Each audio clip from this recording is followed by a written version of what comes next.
What's up, y'all? This is Be Better Than Your BS with Risha Grant, the people's champ. No fluff, no filters, just real women with real receipts. Talking leadership, life, pressure, purpose, and what it really costs to show up fully. Whether you're climbing the corporate ladder or building something of your own, if you've ever felt too much for some rooms and not enough for others, pull up a chair. These conversations are for you. This is Zerlo Network, powered by people who make it possible. What's up, everybody? It's your girl, Risha Grant. Today on Be Better Than Your BS, we're rolling with my girl, Taunya Williams, the one who runs the room at UNT Health Fort Worth as Chief of Staff. She's the brains behind the moves in the president's office, smooth operator in operations, communication strategy, and more. Taunya's got 2 decades plus of turning chaos into clarity. From billion-dollar health contracts to startups, branding, and winning at every level. She's Hampton-bred, Baylor-educated, and brings that Delta Sigma Theta hustle. Taunya, let's do this. Welcome to the show. Thank you so much. Thank you for having me. I'm so glad you're here. Oh, man, I appreciate it. So I have to ask you, because I've known you for years, and I knew you to start in marketing, Yes. but always, what was the aspiration to be in leadership? Early on, so I started my career as a stay-at-home mom. I was a stay-at-home mom for almost a decade. Okay. So I'll be honest, I didn't know what I wanted to be when I grew up. Okay. When I was at Hampton, I thought I was going to go to law school. Right. I got married 2 years out of Hampton, hadn't really started my career. And so I didn't know about my leadership abilities. I didn't really fully understand, but my first job I got after being a stay-at-home mom, and I met with the CEO of the company that I went to work for, and I told him I was looking for a career and not a job. And so, and he saw something in me. He gave me my first leadership role, and Right, it just sort just of as soon as you went back he into started it? me actually from the ground up, because that's the way he started. So he started me the lowest on the totem pole in the company, and I think it was a test to see how serious I was. And after about a year, he gave me a leadership committee responsibility to see how I would do there. And then eventually I became the marketing director and kind of went on from there. So that's when I kind of got the bug and thought, I think I can do this. You know? Now, let's talk a little bit, because you said stay-at-home mom, and I think that's important for our audience because, first of all, it's the job. It's the best job and the hardest job you'll ever have in your life. It is the job. It is a job. I didn't think I could do it all. I didn't think I could have kids, do the business, live the life that I wanted. So, first of all, respect and props for doing that. But can you talk a little bit about that journey of being a stay-at-home mom, and because you went to college, was that the... Yeah, I never thought that would be my life. I grew up, in a single parent household, although my dad was around, but, it's pretty much my mom and I. Right. So I never thought that would be my life. It didn't even enter my consciousness, and frankly, it was tough because I got married so young, right out of college. All of my friends were doing their thing, living their best single lives, in big cities around the country. And I'm here with 2 babies and living also a different life that they didn't know anything about. But I really felt a little bit like a dinosaur at that time, And when it all sort of ended, wondering what in the world do I do now? Because I don't even know, one, who I am. I don't know what my skill set really is. I haven't built a resume. So I went all in, sort of just say yes to things and just do it afraid. And that's what I did. Talk about that journey a little bit, because I think a lot of women out there are at home with kids. They want to get into the workforce. They don't know who they are. You said something big. I didn't know who I was. I think so many women struggle with that. Even if you don't have kids, it's just something. So how do you figure out who am I? So I'm a very intentional person. I'm a Virgo, so we're all very, so I'm very intentional. I'm always trying to level up, always trying to be a better version of myself. So I knew that it was a time for me to try to figure out who I was. I was, 20-something years old when I got married, started having babies right away. So there was a lot about life that I just did not know. So I was intentional. And I took risks. I took a role that I felt I was overqualified for, and I was, but I needed to learn what I didn't know, and so it was good to do that. So having courage to do things that you don't really know and go out there and do it afraid. Just do it, really. You hear do it afraid all the time, and I almost honestly think if you don't do it afraid, you're not going to do it because you're always scared. I'm always scared. Even this, I've been in TV really since I got out of college, but I'm so nervous about this whole thing. Sure. Just new I'm just like, it feels different. You're being courageous, and you never know what will happen. So you just go out there and do it, because what I have learned is the people you see that are high on the mountaintop per se, all of them not really smarter than you, don't have a better mind than you. Like, you realize, oh, I belong at this table too. Yes, and especially as women, we have to belong, but then as Black women, we have to belong. Is there a recipe for success in belonging? Well, one thing is you need to figure out who you are, figure out what's important to you. And also, I tell people all the time when I'm mentoring folks, understand what your non-negotiables are. Because in corporate America, you will be probably asked to do some things that may conflict with your personal views about certain things. Of course, nothing illegal, nothing like that. We're not going that far. But just things that maybe you're like, I don't really agree with this decision, but you're a leader and you have to do it. But it's in the way that you lead from a human perspective, caring about people, and all those kinds of things, I think is really, really important. So we're still in the pregame section where we're really talking about mindset, right? And so I'm thinking, what did your kids teach you about leadership, right? and about your mindset? So I love that baby stage, and when they're young, you control their whole world, and you are their whole world. When it starts getting difficult, I tell people all the time, is once they leave elementary school, because influences become more important, friends become more important than parents, and I was a bit of a disciplinarian, a little bit. And so, but my kids are amazing. They are very successful, smart, just doing great things. But I think pouring into them young and parenting them. I wasn't interested in being friends. Neither was my mom. She had me at 16. I know when your I mom. tell you, she was not my friend, and I knew it. I'm not your little friend. Don't want to be your little friend. I don't have broke friends. So it's a no for me. But now we're best friends, My son and my daughter, we talk all the time. We talk about everything. They've taught me so much, and they teach me so much even today as young adults, because the relationship changes. And now I tell people I've moved into a consultant and not manager in their lives, right? So, but they teach me a lot just about love, about unconditional love, about acceptance, about how to guide young people through life, and also about wisdom, and how I love the wisdom that I have at this big age I am now. I embrace it, and I can impart wisdom. I have been married, I have been single, I know what those worlds are like. I have been single as a grown, fully, made adult, and all those types of things. So I understand both sides of that coin, and I can give some good advice there. I can give good advice about career, and so I think it taught me to sort of step into my wisdom and be comfortable with what I know, and also be comfortable to tell them what I don't know, because as your kids get older, they see parents as people, like as I'm a human being, so they start to see all your flaws, and all of those things. But I think that's healthy. They see me as a human being. They know my struggles. They support everything that I do 110%. I have no bigger fan club than my children, and so they are my whole world. I love that so much. So tie all of that into leadership then, because I heard so many parallels. Being good with what you know, and also being good with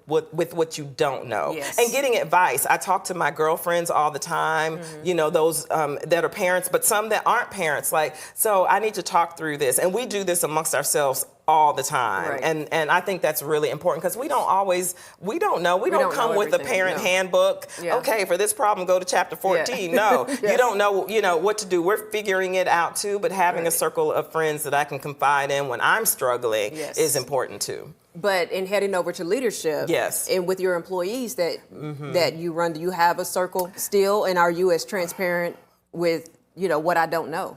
Yes, I'm transparent with the people I lead as well, because I think it's important for leaders not to pretend that they know everything. Yes, me too. And I think a good, strong leader surrounds themselves with other strong people who can speak to my weaknesses. So if I'm not a heavy detail person, I'm a very big picture person, I know I need somebody on my team who is going to be in the weeds, in the detail, to make sure we all come together and have a good end product, Yes. And so understanding where your weaknesses are, I think that comes from parenting as well. I think it makes a more authentic leader when people can see that I'm okay with saying I don't know. Yes. And I don't want to, if I'm in the smartest person in the room, I'm probably in the wrong room. You Yes, know what most I'm saying? definitely. And so I don't mind that. But that's, I think, a big challenge with leadership, because a lot of leaders feel like that makes them look weak. And I think it's the total opposite.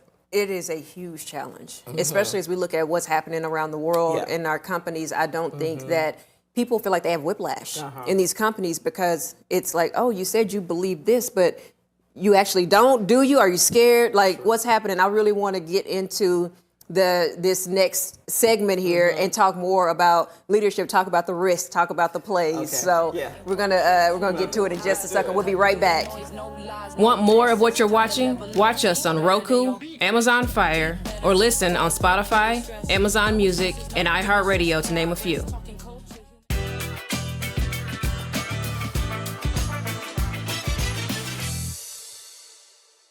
The warm-up is done, y'all. Now we're about to talk about the real moves Taunya made when it was time to step up and change the game, okay? So every leader has a defining play. What was your defining play? I will always say my defining play really was deciding to go back to school and get my MBA. It changed everything for me. I have always been in school. I love to learn. So I was working on a master's degree when my children were small, like toddlers. Right. And life happened. I had to leave school, following my ex-husband's career and those types of things.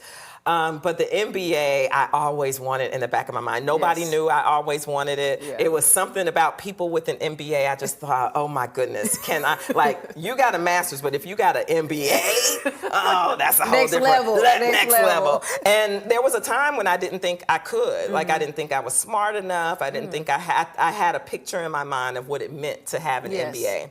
And I decided to go back to school late. So I was in my 40s. My daughter was a freshman in high school. My son was a redshirt freshman in college playing ball. And that's when I decided to go back to school. I was about to say, wait a minute. The worst possible time. Yes. Her senior year, his freshman year. I just decided you're just going to have to do it afraid. If you get in, you're going to do it, and you're just going to keep the end in mind. What made you think you couldn't do it? Oh, because I lived a lot of my young life, probably mid-30s to early 40s, in a lot of fear.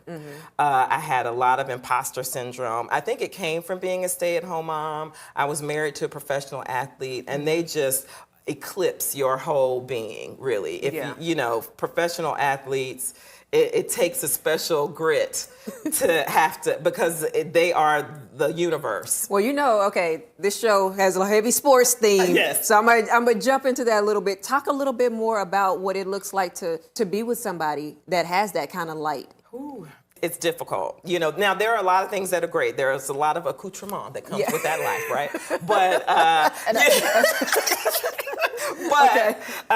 But there's another side that's very, very difficult, and especially when you marry somebody and you're so young, and he was much older than me, and so I didn't even know what I didn't know about life, right? And so it was pretty deep to marry a professional athlete so young, Right. because you're just now trying to come into who you are. Yes. So I think for me that was a little stunted, but I always pride myself on being a late bloomer, you know, and that's just what it is. So I didn't really start blooming. Just the decision to leave that relationship was one of the most difficult decisions I've ever made in my life, because a lot of people don't leave that life. And, you know? and when do we know it's time to Literally, pivot? I woke up one day and I literally woke up and I said, yep, I've had enough. That something had happened that morning, and I was like, I'm done, and went to see an attorney that day. And I knew That's I had what to. I find out of women. When they tired, it's Once a wrap. we're tired, it's over. It's a wrap. We've said for years, Yes. this is a problem. We need to change this, blah, blah, blah. And I'm not kidding. I woke up that morning, I dropped the kids off at school, and I drove straight to an attorney's office. Wow. And what I'm hearing, Taunya, the more we talk, is the life lessons. Oh, boy.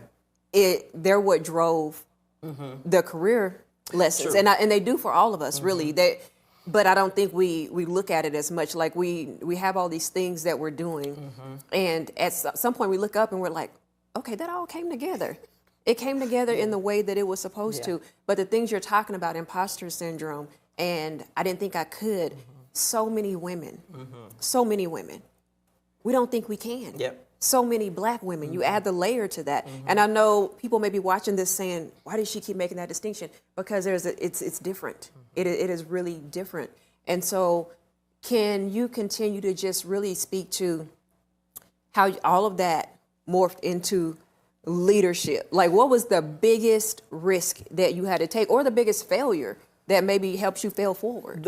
Yeah, that's a great question, because I believe we see people in these positions and you think, oh, they've always been winning. Yes. Absolutely not. Yes. That's not my story. I've lost a lot, but I fail forward, you know? Yes. I think the biggest risk I took was changing careers. So I've always been a marketer, Yes. and I've changed a few times, but changing industries is what I mean. So I started my career in financial services, so I worked for banks, credit unions, and things. Right. And I just was not really happy or fulfilled. I had made it to be the CMO, the Chief Marketing Officer of an organization here in Dallas. And it just was underwhelming for me. I wasn't happy. It wasn't, it was kind of that pinnacle moment. And I'm like, this is not what I thought it was going to be. Right. And I always wanted to be in healthcare, actually. And so that's when I decided to go back to school, get my MBA in a healthcare sort of focus, and I switched careers and went into healthcare. That was a huge risk. In my 40s, after not working the first 10 years of my career, so I had only been working 10 years, so I was kind of mid-career when I made that decision. That's a huge risk. Everybody can't just leap from one industry to another. Right. I got a job working at a startup, and a healthcare startup, okay. my favorite job I've ever had. The only reason I left there is because we sold the company, Oh, which was the goal Yeah. so it was such a great experience. And that's how I leapt from financial services into healthcare. Okay. But that was a big risk of just switching industries. Okay. So what was after you got into that industry, what was that big move or that bold move that everybody thought, she's crazy? Well, frankly, it could be the move I just made where I am now. They were recruiting me to be their marketing lead. They were looking for a marketing person. Recruited me for that. After I had my interview with the president, I was on campus all day, interviews all day, final interview with the president. It went amazingly well. The HR person calls me the next day and it's like, well, I got some good news, but also some bad news. I'm like, okay, I don't know where this is going.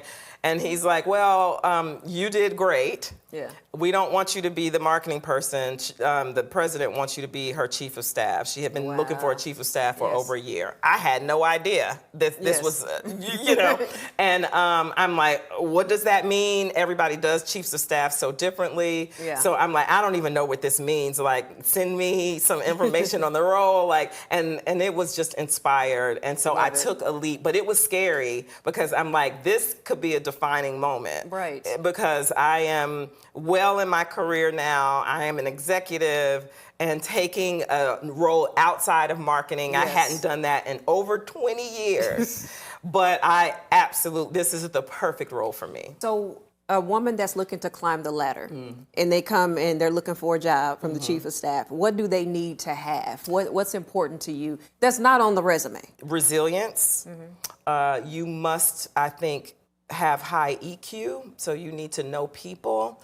You need to be able to relate to people, all kinds of people. You need to be able to see people for who they are. And how do you pull really good leaders, I think, make other great leaders. They don't make followers, right? And so can you pour into people to help them blossom and grow and achieve what their goals are for their career, right? But I think those things are just so important. The soft skills. Those soft skills. And you're hearing now, that's a lot of the conversation being had right now when you are in conversations about leadership and corporate America and what's missing and those types of things. People come very educated, they come with great experience, but they don't have those soft skills. And I see it every single day. I can relate to just about anybody. I love building strong, high-performing teams. That's like my jam, you know. And it's because I really do love people, and I believe that everybody can win. And I'm not threatened by your success, just as like you shouldn't be threatened by mine, because what's for you is for you, and what's for me is for me, and the pie is big enough for all of us. And I think people want to work for people like that, who see them as human beings, know that they have a life, and work is not their whole end-all, be-all life, and it shouldn't be. Okay, so we just had a guest that's like, it's everything. There's no work-life balance. It does not exist. You either want this or you don't want this. If you want this, this is what it takes. Talk about work-life balance. So, and I know you're laughing. Like that's a myth. So that person is an entrepreneur too, right? And I think maybe it's a little bit different. But that person hires people that won't work-life balance. That's exactly right. You're so right. So I'm a big work-life balance person at this point in my life. And I think because I've been grinding for a long time.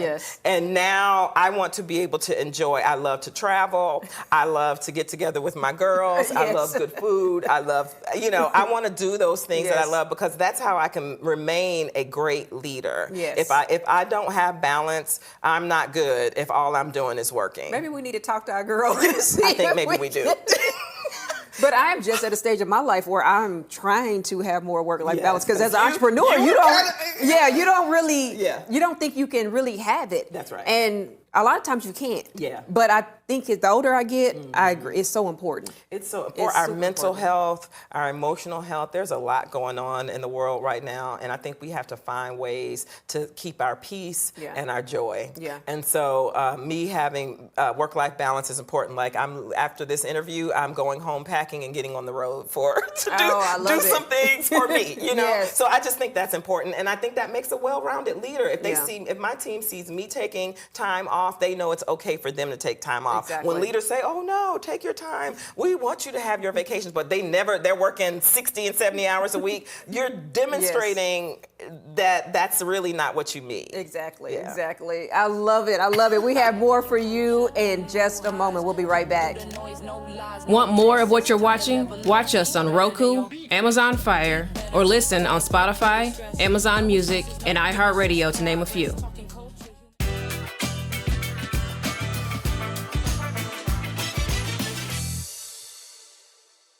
She ran the play. Now let's break it down. The wins, the lessons, and the BS she had to cross over to keep moving. So this is my question for you. The world is so different. I mean, just different, right? But especially in business. And we touched on this a little bit earlier, but leaders are giving employees whiplash. They're giving the world whiplash. And I personally think that the corporate world and our businesses there are places where you can actually be a leader as a corporation. You can say, you know what? I don't care what the world is doing here. You're going to have work-life balance here. You don't get fired for being gay here. We can make these rules in our companies. How can a leader truly lead today when they're scared as well? Yeah. Oh, man. Because they're scared. It's like, we've been talking about DEI and we've been on this road, but now we couldn't. And that's just one example. There are so many other ones out there. I just want to hear if you speak to how do you lead when you're scared? Because a lot of people are scared. You're right. A lot of people are scared, and rightfully so. I mean, I understand the fear. This is a really difficult question, right? Because of the environment that we're in right now, companies have to be careful. I think there's a way to sort of keep yourself out of the crosshairs without betraying the people who have helped build your business. You know, we've seen some of those examples where people or businesses are making decisions and have suffered because of those decisions, right? And it's because they haven't really been balanced in how they manage. I know for us, our values drive our decisions, and we, more than people would think, at the leadership level, we are talking about our values all the time. When we are making decisions, we are putting them through the filter of our values, and does this align with that? And if we are sticking with our values, then showing that we care, having leaders that actually care about people. So we are dealing with this every single day, making difficult decisions. You know, I work for, you know, a university. We're a heavy research university. So we have been affected by a lot of the things happening. So we're having to make some decisions, but the decisions are always sort of people first and values first. But for corporate America, it's bottom line driven. There's not a lot of, there are some companies out there who genuinely care about people. It's built into the fabric of their companies. But as we've seen with these rollbacks, it's sometimes companies give a lot of lip service to things because it's the popular thing, but you can see that they didn't maybe really mean it per se, right? And so, but the companies that do, you can see that. And those are the leaders who are courageous, really. Why do you think they're not stepping up? Because there's power in numbers, first and foremost. You can't just have one over here and one over there and everybody internally saying, oh, well, we don't believe like that, but we're being quiet, which is what I hear a lot. How do we really step out and say, look, this is our value. This we will die on this hill for this, because it's important. The culture of any business is the people. Absolutely. They are the people. They're your biggest impact. They're going to go outside this company. They're going to talk good or they're going to talk bad about you. In today's climate, how do we do it?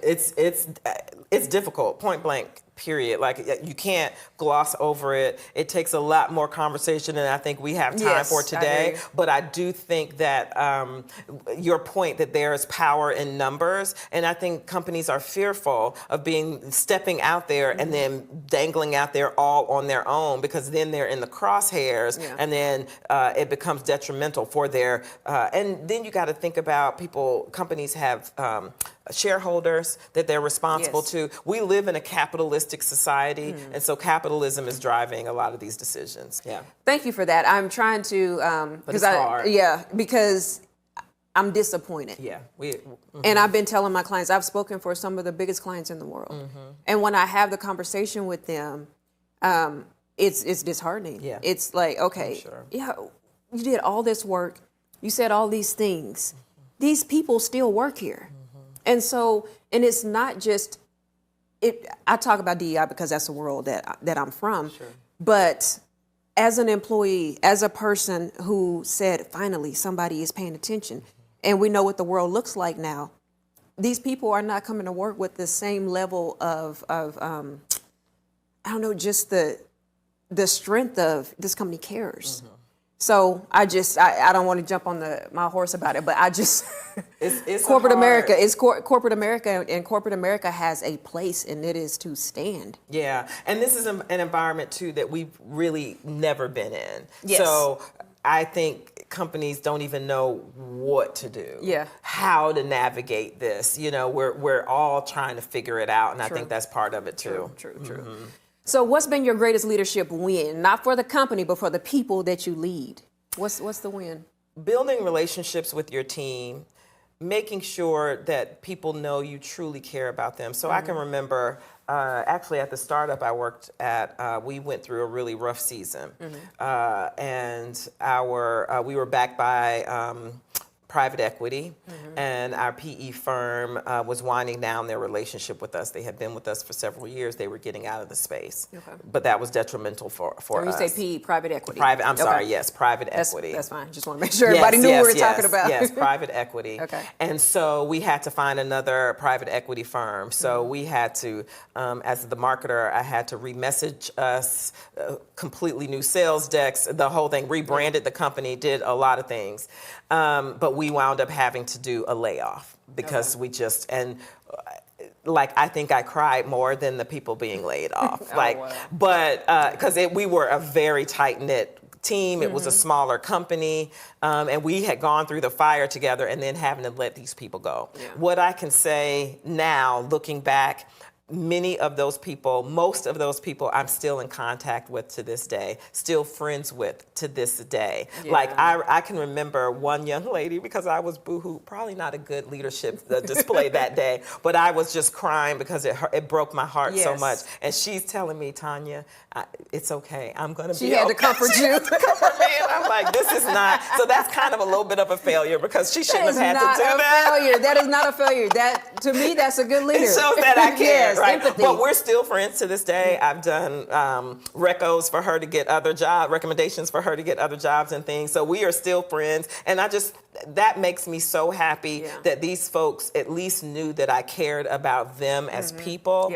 And they knew this was a tough decision that we actually did have to make for the survival of the company. And they got that. But that doesn't just come that day. You build that relationship over time. And then when you have to make tough decisions, people know it's coming from a good place and they don't feel, so they're not going out bad-mouthing the company because they know, I get it. You had to make this decision. She's going to always remember that. Yeah. She's going to always remember that. So that's a little bit of a win, I think. Yeah, that's a huge win. If nobody that has let me go has ever cried. So.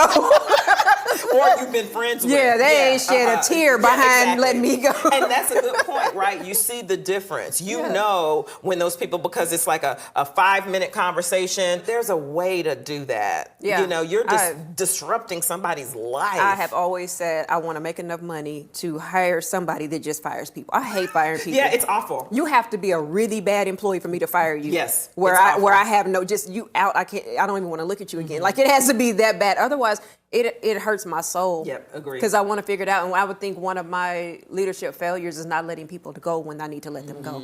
Because I keep thinking they're going to figure this out. Sometimes people don't. They don't. Sometimes they don't. Help them find their bliss elsewhere. You say help them find their bliss elsewhere. Bliss elsewhere, Yes, it's something that I continuously to work. And then the other staff, the other people around me, my right-hand people are like, what are you doing? What are you doing? What that does, though, it affects the great people you have. Nothing destroys a great worker's passion than seeing employees that don't do as good a job being kept on. And to me, that's the thing you have to remember. Like, those folks that aren't working out, you really do have to make decisions quickly because they can kind of poison the rest of the barrel. Yeah, and it brings down the morale of everybody. Like, why is this person still here? Why are they making this money? And they might be over me and I'm doing their work. That's exactly right. That kind of thing. So exactly. And you're speaking to personal culture is something that's important to me. It's the vibe that you bring into the room, right? And the impact when you walk out. And I'm hearing you say empathy. Yeah. Show that you care. Empathy and authenticity. You know, I am who I am in any setting, pretty much. I mean, you know. Let me ask you about authenticity. Okay. Because I get a lot of pushback. You know, my book deals a lot with authenticity. When millennials... The millennials and the generations coming up, when they hear authenticity, they like, okay, I'm wearing the fuzzy pajamas. I'm ready to put these house shoes on, this hoodie, put this hoodie on and go to work. And why should they care? I'm going to do the work. I'm going to do the damn job. Why does it matter? Why does it matter? And you know, this is now going to make me sound real old because there are norms, right? And I think that you're right. And I find it more with this Gen Z. They're a whole different breed. But you're right. They are used to being in environments where freedom of expression is kind of their language. It is what they're used to. And it's difficult, but you have to also show there are norms. There's societal norms, but there's corporate norms too. don't show up with, unless it's pajama day at work, but other than that, it's a no. The bonnet culture is really getting to me. Oh, the bonnet. The bonnet culture is really getting to me. I low-key hate a bonnet. Yes. At home, the bonnet. Leave the home, the bonnet stays at the house. Yeah, that's it. 100% agree. Okay, if y'all don't get anything else from this, no stop bonnets. wearing the bonnets out in public, okay? We're going to be right back.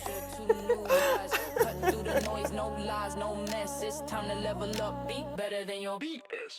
Beat better, beat bold, break through the stress. No excuses, no limits, just progress. Talking culture.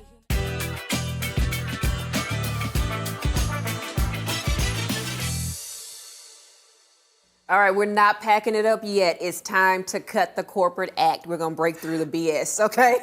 So what excites you most about where leadership is headed in the next decade? Oh man, what excites me most? It's hard to get excited right now because there's so much going on. Yes. But I think what I'm hopeful for is that there's a new sort of leadership paradigm, that we come out of this season understanding the importance of diversity, understanding the importance of different voices at the table. Like for real. Not so that that is my hope and prayer. Really, is that this season is going to teach us something about how we should lead in the future. And I'm hopeful in some of these young leaders that I see coming up that hold leadership accountable to, like where I work, they hold us accountable to these values. Now they are good. Now Gen Z is good for that. Yeah, and so that makes me hopeful, you know, because they're like, that's not what you said. That's not what you said we were about. So what do you think the next generation of leaders will need to be better than the BS? They will definitely need high EQ. They need these soft skills. You know, they're coming up highly educated. Many of these kids went to these amazing high schools, amazing colleges. They've got the advanced degrees. They've got all the things. Well, they're living at home, so they can do all of that, and they can say what they want. And exactly right. But what is missing are those soft skills. Just what you were talking about earlier, understanding about corporate culture. And like, you can express yourself, but no, that doesn't mean fuzzy pajamas. And we're not trying to have our thumb on you just because we want you to come business casual. You know what I'm saying? So I think that's really important. These soft skills, because they're not really taught. And the more we're on our phones, the less we do this. We're engaging with people. That's why we have a loneliness epidemic in this country. People don't know how to communicate with one another anymore. And so, in my opinion, that is going to be the difference between really great leaders and mediocre leaders in the future. And how much should leaders think about the future? Because I'm thinking about a client that wanted to, they had sleeping pods. Their employees wanted sleeping pods. This is the millennials. And should we be open? Because see, in my 20s, sleeping pod was the car. You went to the car, you took a nap, and you came on back in. I would think it would be hard for a company to see everybody sleeping. Is that something? I love that you asked this question because this is actually a thing in Asian countries. So in Japan, they have sleep pods. Personally, I don't have a problem with it because, one, sleep is so important. We are sleep deprived in this country. Yes, we are. And so I think having an area where people can get some rest is not a bad thing. Now, we're not talking about coming in here sleeping for 8 hours, but if you need to come in here and take a little nap, but follow the model of Japan. How do they do it? But it's a different culture as well. But how do they do it? And see, these really successful companies have these sleep pods. So I think let's not throw it out. Let's think about it and study how other countries do it. Yeah, I think that's a good idea. So if your team could describe you in one word, what would you hope it would be? Actually, I'll use authentic again. I hope they say that I'm authentic. Yeah, I like that. Yeah, no pretense. What's the biggest corporate buzzword you wish we would ban forever? Oh, good Lord. So many. Downsize, alignment, dovetail. Alignment, circle back, because you never circle back. You can never circle back. I'm a little bit over. And right, you know. So you so-and-so and so, right? I mean, you know, right? Over it. Yeah. I know you asked for one, but I have many. I see. You got them all. And I'm a little offended by alignment because I just, I mean, I use alignment. I just used it yesterday. We need to align on this. So. But, yawn. Yeah. What is your leadership superpower? Ooh, great question. My leadership superpower, I'm fearless. And also I know people, and I think that's a big superpower. Yes. So and my kindness, which is not a strategy, it is who I am. I think so that's important. a good superpower. So what's the kryptonite? Woo, disrespect. That's gonna get me every time. Is that when the black woman comes out that you lose all professionalism and go get the bonnet and come on? Okay. All of that, yeah. And people have only seen it a few times, but like, let's not, don't talk to me crazy. It's a way we can go behind closed doors. Let's not have disagreement out in the open in front of everybody. Let's go behind closed doors. I've had a few of those moments. Okay. Like, let's get behind this closed door. Now we can talk, But disrespect for me in my professional and personal life, that's a deal breaker for me. Understood. What song would play as your walk-up music if the C-suite had an arena entrance? Oh, that's easy. The largest, baby. That's my jam right now. Big X the plug. Theme song. We'll be listening to it on the way home. Okay. What is your guilty pleasure TV show that nobody will guess you watch? Ooh, P-Valley. That is the My show. jam. And when are they gonna come out with the When new? are they coming back? Why are you making us wait Uncle so Clifford long? Uncle Clifford had we the need best to see outfits. You. Oh yeah, and my sorrow. I just Brandy wanted Lee. to see. Yeah, love her. That's Mercedes for those of you who don't know. Yes. She is. I'm like, yes, everything, honey. I love that show. And Murda, the acting, the nuance of the character. Yes. He is playing the hell out of that role. I love it so much. So yeah, clearly I love it. I right? think we might put a puck of coins toward helping y'all get that show back out. So, what's one way you stay grounded when the weight of responsibility feels heavy?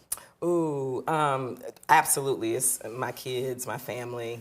Just getting around them. We're very close, so we love to be together.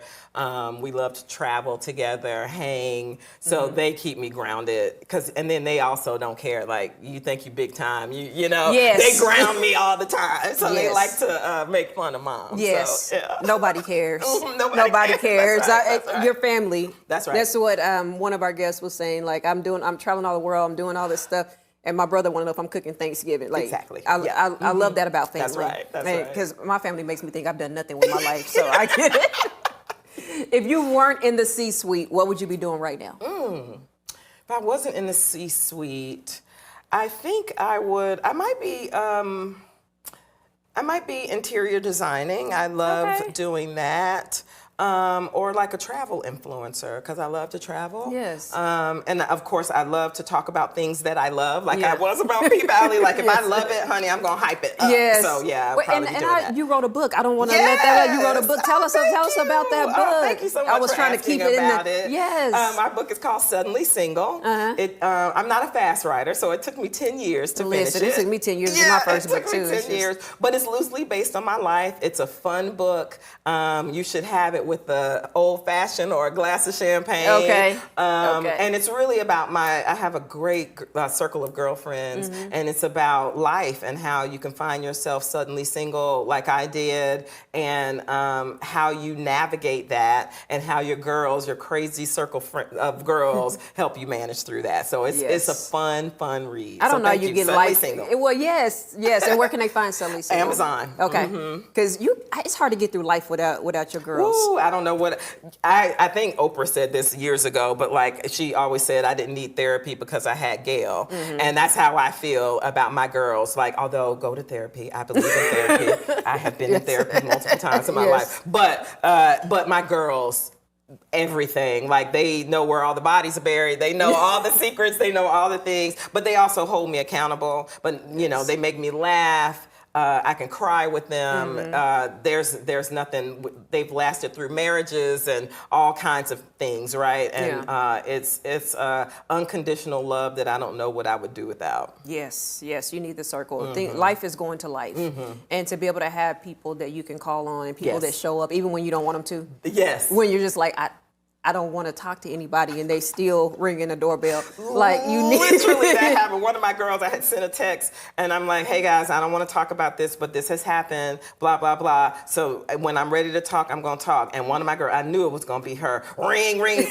What did you read the text? I really don't want to talk, but they don't care. They're gonna check anyway. They don't care, and you need it. You honestly do need it, and thing. you can sit around in your bonnet and have that conversation with your girl. Yes. Now, fast forward 10 years. What impact do you want people to say you made, not just on the business, but on them personally? Ooh, I want people to feel like I poured into them, that I showed them there is no straight path to success.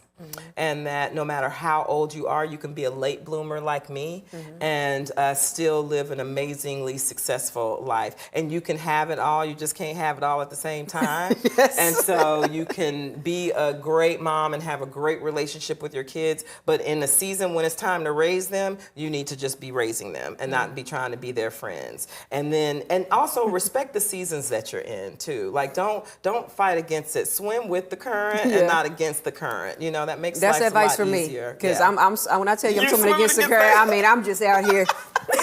No, with the shoreline, Risha. Yeah, I'm With the not. shoreline. I have been swimming. I'm finally got because I don't have a choice because it was a pivot that Sure, was you out of my control. And quick. But I'm trying to learn going forward that when things happen, they're happening and they need to happen. And That's right. you know, so I think I'm learning. I mean, at the big age, you said the big age is the big age I am. I hope that I continue to learn for the rest of my life. Yes. And Taunya Williams just schooled us on what leadership in action really looks like. Strategic, smooth, and always resilient. She's not just a behind-the-scenes executive. She's the culture keeper, the energy balancer, the playmaker. That's personal culture. How you lead when nobody's watching and how you lift others while you push forward. Taunya shows us that being better than your BS isn't just about the hustle. It's about how you build the culture and carry the team. I want y'all to keep grinding, keep strategizing, and keep being better than your BS. Taunya, thank you so much for having me. Risha. I This love was so you. great. I love you too. All right. This was fantastic. Thank you. Thank you.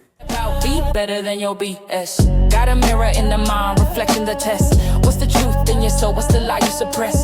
Peel the layers back, onion of success. Gotta shed that old skin, no time to regress. From the boardroom table to the block finesse. Risha breaking chains, sparking thought, no less. Want more of what you're watching? Watch us on Roku, Amazon Fire, or listen on Spotify, Amazon Music, and iHeartRadio, to name a few. Be better, be bold, break through the stress.